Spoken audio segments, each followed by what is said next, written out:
Welcome to Taiwan Headlines, news that matters to Taiwan's future. So no updates on Angela Baby's marriage. I'm Donovan Smith.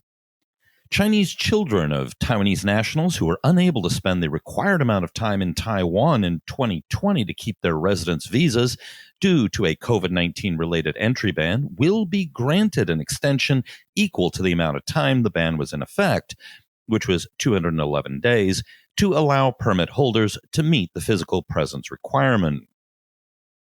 People in Taiwan who accept the AstraZeneca COVID-19 vaccine will receive their first and second doses at least 8 weeks apart, in accord with recommendations from the World Health Organization and a new study which shows that longer intervals between doses are associated with higher efficacy. The first doses will likely be administered in early March to medical personnel. The Central Weather Bureau has forecast that Taiwan can expect normal or slightly lower than normal levels of rainfall in the coming 2 months, meaning that water shortages in central and southern Taiwan will likely continue and could worsen. Over the past decade, the average hourly wage gap between men and women in Taiwan has been reduced from 17.1% in 2010 to 14% in 2020, translating to a fall from 63 to 51 extra workdays for women to achieve the same pay level as men. That compares well to the 2019 figures of 31.9% in Japan, 30.6% in South Korea, and 17.7% in the United States, but still indicates problems still persist. The anti-authoritarian group Taiwan Nation Alliance decided to back out from a 228 incident commemorative event that it co-organized after learning that former President Ma Ying-jeou of the KMT was invited to give remarks at the event. The Taipei city government is the main organizer of the commemorative event, while the TNA and the Taipei 228 Memorial Museum are co-organizers.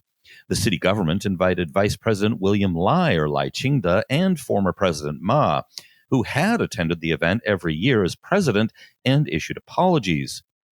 However, much of Ma's martial law era past, his often pro-China presidency, and his recent pro-China remarks haven't sat well with those advocating transitional justice. The 228 incident was a 1947 uprising against the newly arrived KMT and ROC government over corruption and violence, and was brutally suppressed. Most estimates of the number of dead at the hands of the KMT are in the low tens of thousands. Broadcasting Corporation of China Chair Zhao Shaokang has a now self-pronounced candidate for KMT chair this year and president in 2024 has called for Taiwan to move to a parliamentary system and for President Tsai to accomplish that before her term ends. That would be an ambitious timeline, even if she were interested in the idea, which there is no indication she is. A tax incentive package to encourage purchases of energy-efficient electricity appliances had been set to expire in June 14th will be extended an additional 2 years. The cabinet-level National Development Council has unveiled a 4-year plan focusing on several goals, including the nurturing of Taiwan's digital talent pool, improving Taiwan's bilingual education, and expanding efforts to hire talent internationally. The NDC will work this year with other government agencies and experts from various fields to come up with a more concrete definition of what constitutes digital talent.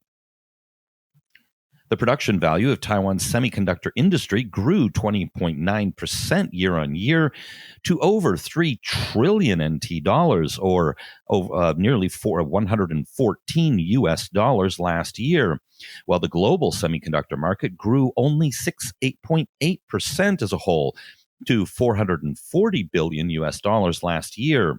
This suggests that Taiwan's chip makers are likely to increase their dominance this year.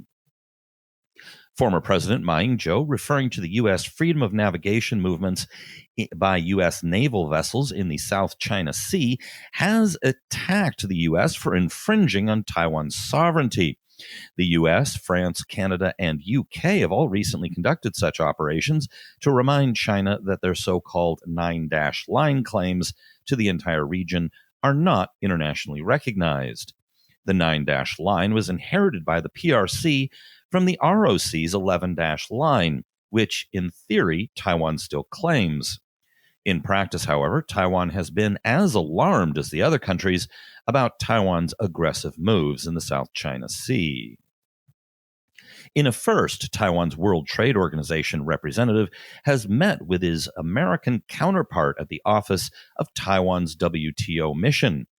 This suggests that U.S. Secretary of State Antony Blinken is upholding his statement to the U.S. Senate during his confirmation that he will continue his predecessor, Mike Pompeo's policy of lifting the restrictions on contacts between Taiwan and U.S. officials that had been in place since formal ties between the two countries were severed in 1979. The two discussed WTO reforms and vowed to cooperate on strengthening bilateral relations and safeguarding multilateral trading systems.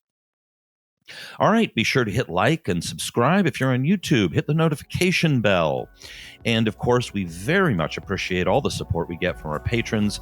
And if you could join them, we'd appreciate it a lot at patreon.com/Taiwan Report. This has been brought to you by the Taiwan Report. For more content like this, become our patron at report.tw. 哎呦，就是那个台湾狗啦，最喜欢我的台湾狗了。